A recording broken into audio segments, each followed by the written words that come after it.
is a choleric or a high D. The choleric or the high D is the driven kind of person. I have all not all, but many of the typical qualities or weaknesses associated with a choleric. Now, one thing I want you to understand is that many people are at least two of these, sometimes three.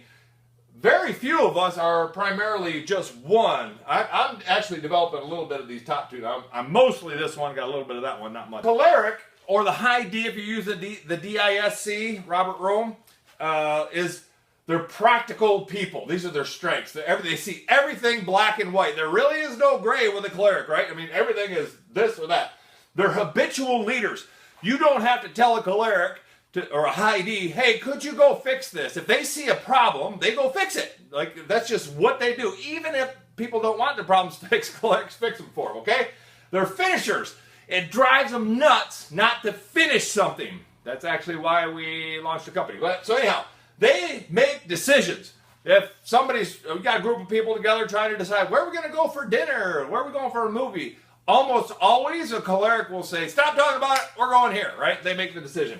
Okay, so those are some of the strengths. And again, these aren't all the strengths and these aren't all the weaknesses. And, you can take it or leave any of these. And they're not definitive to everybody, okay? And these are just a guideline to start with, okay?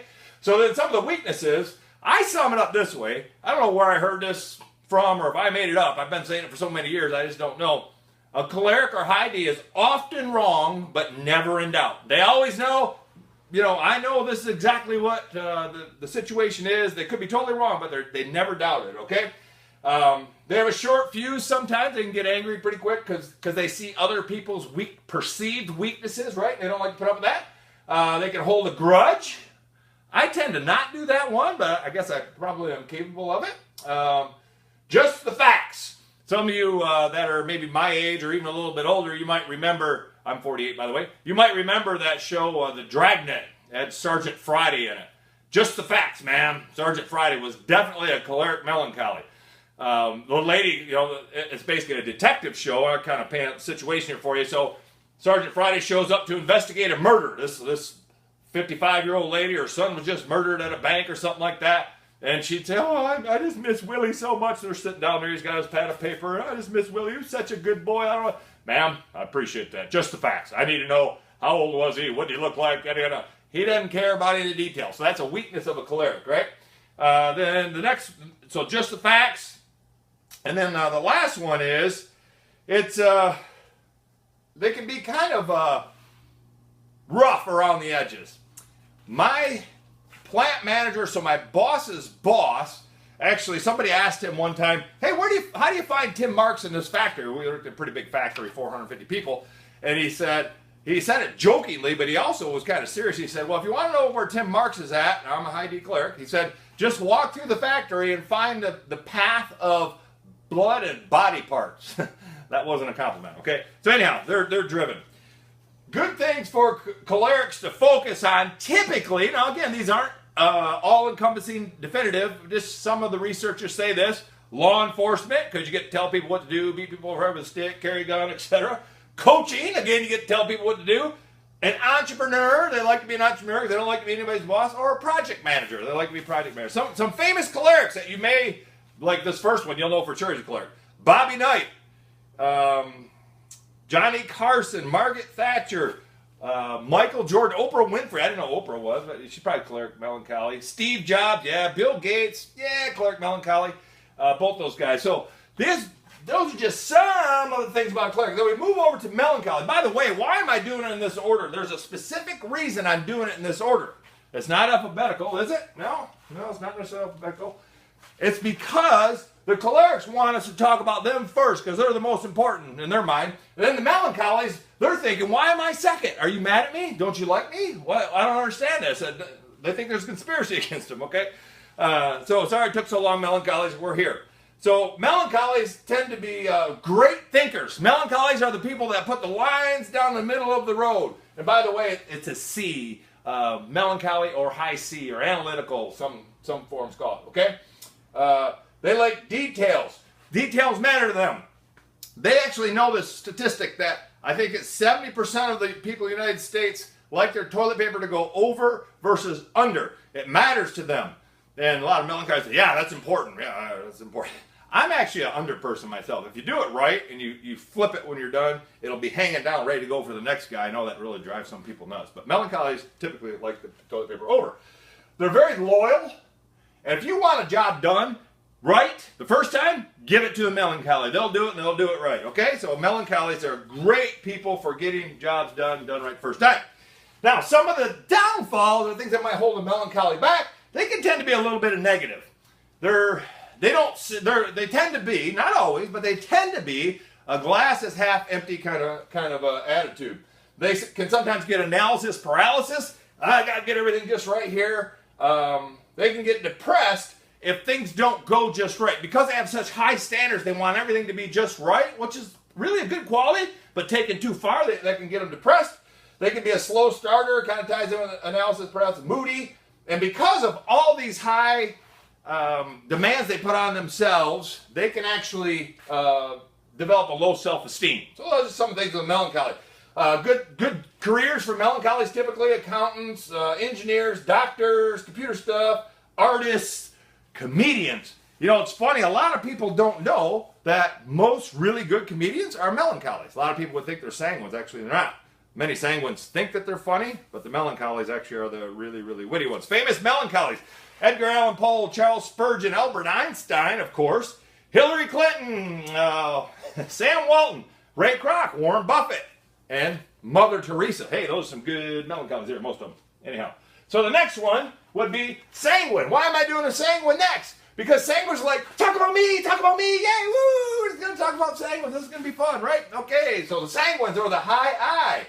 And again, the reason we need to know all of these temperaments so we can know how to relate to other people. This is the baseline for all interpersonal skills. I remember before I read any kind of people skills books, I used to think, what's wrong with all these people? Why is that person so bubbly all the time? Why is he so negative? And why didn't he want to do anything or whatever, right? So now this just gives us a baseline so we start to understand how to help people and how to work together with them, because our job in life is not to fix everybody else. Our job is to fix ourselves and work better with others, okay? So, anyhow, thanks for waiting. Sanguines, sorry to keep you waiting here. They are massive enthusiasm. Sanguines are born like this. Hey, hi, glad to be here. Is there a party somewhere? So that's a sanguine. You know them. They typically, their eyes are really, really big. Not always, but usually. They are fun-loving, enthusiastic, positive. They're always positive. A sanguine is a person that, you know, their whole house could be burned down. They got their family out and everything, and the whole family's crying, oh, we lost all of our goods. And the sanguine's like, yeah, but I had brownies. I just made brownies. The brownies are still good, and they're excited about that. So they find the positive in everything, sometimes almost to a fault. Not for them, though. To them, is, hey, this is great, right? They're very sincere. It's often been said that they're the best encouragers. They like to lift other people up. And a sanguine, a good way to look at a sanguine, like a choleric is often wrong but never in doubt. A sanguine I would label as they're often heard before they're seen. Like you can hear them laughing and giggling and looking around. And, oh, there's a sanguine. They come walking in the room, okay? So that's the sanguine strengths. Sanguine things they might need to work on. They tend to be over-talkers. Now, they would say that, you know, I just like to get my point across, got to make sure they really understand, yada, yada. They tend to be they exaggerate. How much money are you making here? Man, $14 million or whatever. How far is it? Oh, it's only you know, 25 miles. They could exaggerate the other way. Well, it's only 25 miles to get to the party, when actually it's 50. They were doing reverse exaggeration to get somebody to a party. I've actually seen that happen. They lack focus. Shiny object. Shiny object. They're doing something and then something happens, they can go somewhere. So again, these aren't all inclusive. They're not everybody. They're just generalizations, okay? Let's see. They think that they're funny and interesting. And some of them are funny and interesting. I'll just say this. Just because when I'm telling a story, I have to remind myself, and I don't have any necessarily sanguine in me, but I have to remind myself, just because it happened to me, the story, whatever I'm getting ready to tell, doesn't mean it's interesting. So always keep that in mind. You know, if I'm a fisherman, the little old lady from Topeka, Kansas might not be interested in my shark story where a shark, you know, went out in blood and guts and all of that. They don't care about that, right? So I have to be careful, make sure that the story I'm telling is interesting to somebody else, and they can lack details and miss deadlines. Some of the more comfortable things that sanguines might do for a living: actors, any kind of entertainer, selling, and social work would be good for sanguines to do. Okay, some famous sanguines would be, I know I got some here, thought I had some. Well, I'll get back to famous sanguines. There are definitely some famous sanguines. I know I wrote some down. I don't know what I did with them. Oh, right here. Ronald Reagan actually is sanguine, and something else. Sanguine cleric, I believe. Kelly Ripa, Bill Clinton, and Magic Johnson, all famous sanguines. Now, the last one of this, and we're going to wrap up, the last one is phlegmatic, or the S. Now, why did I wait for phlegmatic for the last? There's one reason only. Because they're patient.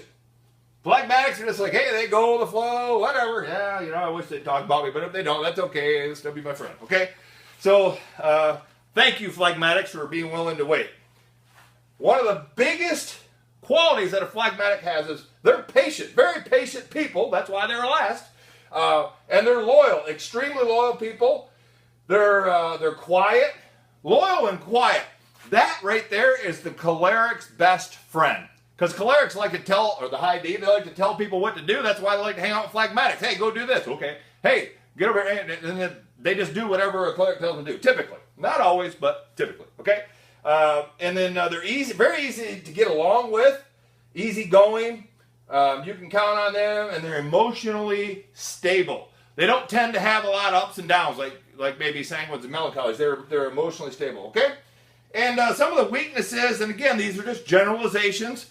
I've found these to be true in some people, not in others. They could be a little bit lazier, not really naturally motivated. They're just cool, just sitting around, you know, watching a movie, reading a book, chilling, whatever. These are just things they enjoy doing. Where a choleric, on the other hand, he or she will go out of their mind if they don't have something to do. Like they turn everything into a competition, you know. So anyhow, like have a nice meal. Who can eat fastest? Whatever, you know. That's not the way that the phlegmatic works, okay? So they can hold a grudge. Believe it or not, they're very loyal, but they can also hold a grudge. If somebody wrongs a phlegmatic, man, they can hold a grudge for quite a long time. They're slow to start typically. They're not real fast to start a project, and they lack excitement. Phlegmatic and the melancholy both can tend to lack excitement. And so can a choleric, actually. The only one that excitement comes to naturally is the sanguine. So they tend to be naturally teachers, administrators, nurses, doctors, or pastoral type stuff where you're serving, helping other people. Those tend to be phlegmatics. Some famous phlegmatics: Keanu Reeves, Walt Disney, Ernest Hemingway, President H.W. Bush, President Ford, Gregory Peck, and Mark Twain. So here we go. This is the start of everything we're going to talk about with interpersonal skills. And hopefully, as we go along, I'll start to answer some questions like, man, I went to that interview, and it seemed like everything went great, but they never called me back. I wonder why. Now, there could be many different reasons, but there could be some glaring reasons that we just don't understand. Like maybe we're a melancholy, and we were getting interviewed by a sanguine, and we just didn't understand what we needed to say to relate. Why can't I get along with my wife? Why can't I get along with my husband? Whatever. All these things we'll discuss, at least some basic tenets to start patching things up and understanding people and moving forward. If you would do me a huge favor, if this video was good, hopefully it was, I enjoyed spending some time with you. If it was good and you enjoyed it, please share it and like it, and then follow me and encourage others to do the same. And I'm going to keep an eye on it. Let me know how many people you're getting to like and share and follow. If you can figure all that out, let me know. And I'll take the top people that got the most people routed towards this page, and I'm going to send out some free stuff. Okay, so time to ramp up some free stuff again. This is the Viking over and out. Enjoyed sharing with you guys. We'll see you on the